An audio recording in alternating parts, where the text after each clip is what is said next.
أعوذ بالله من الشيطان الرجيم بسم الله الرحمن الرحيم والمطلقات يتربصن بأنفسهن ثلاثة قروء ولا يحل لهن أن يكتمن ما خلق الله في أرحامهن إن كن يؤمن بالله واليوم الآخر। প্রিয় দর্শক, আমি কোরআনে কারীমের সূরা বাকারা থেকে 228 নম্বর আয়াত পাঠ করেছি। এই আয়াতের মধ্যে আল্লাহ সুবহানাহু ওয়া তাআলা ইদ্দতের কথা বয়ান করেছে। ইদ্দত কয়েক প্রকার রয়েছে, তার ভিতরে এই আয়াতের মধ্যে আল্লাহ সুবহানাহু ওয়া তাআলা যেটা প্রকার বয়ান করেছে সেটা আমি বলতেছি। সেটা হলো কোনো স্বামী যদি নিজের স্ত্রীকে সহবাস করার পরে তালাক দিয়ে দেয় এবং সেই স্ত্রী যদি গর্ভবতী অবস্থায় না থাকে, আর সেই অবস্থায় যদি কোনো স্বামী যদি নিজের স্ত্রীকে তালাক দিয়ে ফেলে দেয়, তখন সর্বপ্রথম ওই মহিলার উপরে যে কাম আসে সেটা হলো ইদ্দত পালন করা। ইদ্দত পালন করা আবশ্যক, অনিবার্য প্রত্যেকটা মহিলার জন্য। তালাকশুদা মহিলার জন্য আবশ্যক এবং অনিবার্য। কেউ যদি ইদ্দত পালন না করে সে এটা বহুত বড় অপরাধ হয়ে যাবে সেই মহিলার জন্য। এই কন্ডিশনে যদি কেউ নিজের স্ত্রীকে তালাক দেয়, ইদ্দত কতদিন পালন করবে কি না করবে, এর মধ্যে আল্লাহ তাআলা সাফ বলিয়েছে, ওয়াল মুতাল্লাকাতু ইয়াতারাব্বাসনা বিআনফুসিহিন্না সালাসাতা কুরু। মুতাল্লাকা আওরাত, যে মহিলাকে তালাক দেওয়া হয় সেটাকে মুতাল্লাকা বলে।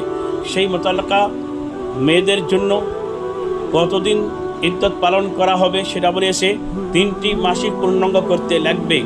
পুরো 3টি মাসিক পূর্ণাঙ্গ করার পরে সে যদি নিজের ইচ্ছে করে যে আমি অন্য পুরুষের লগে বিয়ে বসে সংসার করে খাবো, সে খেতে পারবে। কিন্তু 3টা মাসিক পূর্ণাঙ্গ করার আগে যদি অন্য পুরুষের লগে বিয়ে বসতে চায়, সে বিয়ে বসতে পাবে না। যদিও সে অন্য পুরুষের লগে বিয়ে বসে, সেটা ইসলামের দৃষ্টিভঙ্গিতে সেটা অবৈধ হবে, সেটা নাজায়েজ হবে। দেখা যায় আমাদের সমাজে এরকম অনেক কেসেস আসছে। সে বর্তমান আগের থেকে বর্তমান আমরা সময়ের মধ্যে এইরকম কেসেস অনেক পাইতেছি। সেটা হলো কি, যে আগের স্বামীকে ডিভোর্স দেওয়ার পরে বা দুইজনের মধ্যে বিয়ে বিচ্ছেদ হওয়ার পরে ইদ্দত পালন করা আবশ্যক, অনিবার্য। কিন্তু দেখা যায় অনেক মহিলা এই আল্লাহর কানুন যেটা, আল্লাহর হুদুদ যেটা, সেটা পালন করে না। দেখা যায় ইদ্দত পালন করার আগে অন্য পুরুষের লগে বিয়ের মধ্যে আবদ্ধ হইয়া সে সংসার করে খাটিয়েছে।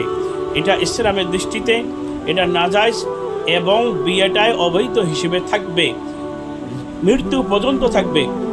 এই জন্য প্রিয় দর্শক, কোরআনে কারীমের সূরা বাকারা 228 নম্বর আয়াত যেটা আমি বললাম, এই আয়াতটার তর্জমা এবং যেটা ব্যাখ্যা আমি বললাম তাফসীরের বিভিন্ন কিতাব থেকে আমি সেটা রিসার্চ করি পেয়েছি।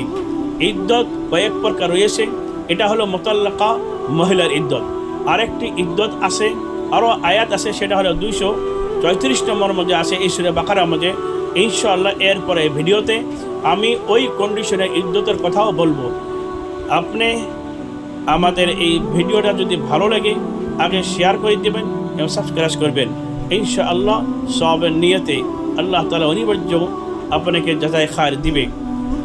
কোরআনে কারীমের একটা আয়াত আছে, ওয়া ইয়াতাআদ্দা হুদুদাল্লাহি ফাউলাইকা হুমুল যালিমুন।